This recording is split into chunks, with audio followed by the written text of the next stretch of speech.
नमस्कार, मेरे साथ आप देख रहे हैं न्यूज गंगा और मैं हूं निशा भारद्वाज।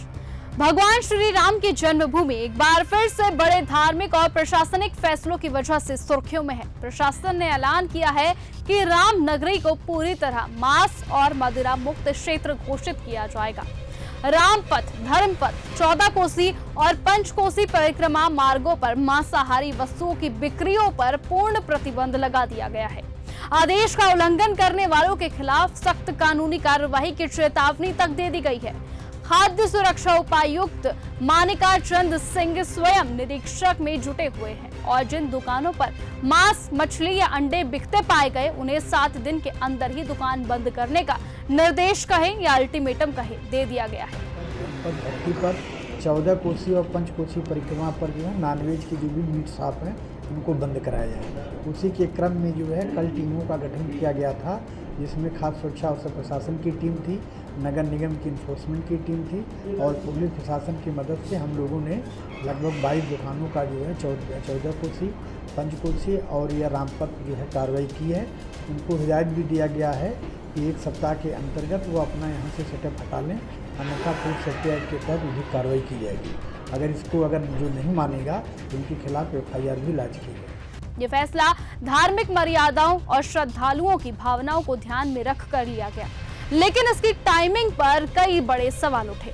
7 जून को मुस्लिम समुदाय की प्रमुख धार्मिक पर्व ईद उल अजहा मनाई जाने वाली है, यानी कि बकरा ईद। और ऐसे समय में जब लोग इस त्योहार की तैयारियों में लगे हैं, जिसमें परंपरागत रूप से कुर्बानी और मांसाहारी भोजन का विशेष महत्व होता है, ठीक उससे पहले इस तरह का निर्णय सामने आना अपने आप में एक समुदाय विशेष को लक्षित करने वाले संदेश की तरह देखा गया है। जहां एक और प्रशासन इसे राम नगरी की धार्मिक गरिमा बनाए रखने की पहल बता रहा है, वहीं दूसरी ओर ये संयोग नहीं कि ये निर्णय उस वक्त आया जब बकरा ईद कुछ ही दिन दूर है।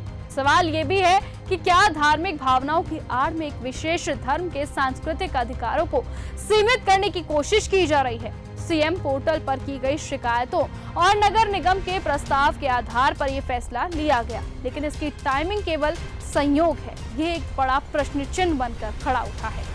रामनगरी में हर दिन हजारों श्रद्धालु आते हैं और धार्मिक वातावरण की अपेक्षा करते हैं, इनमें दो राय नहीं है। लेकिन अगर एक तरफा निर्णय से सामाजिक सौहार्द बिगड़ता है या समुदाय के बीच अविश्वास की खाई गहरी होती है, तो क्या वो भी प्रशासन की जिम्मेदारी नहीं बनती?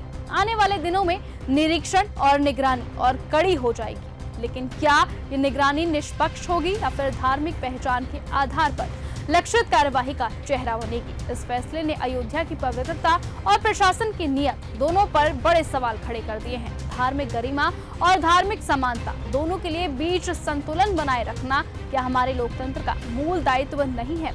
इस सवाल का जवाब आप हमें कमेंट करके जरूर बताएं। फिलहाल आज की इस वीडियो में सिर्फ इतना ही।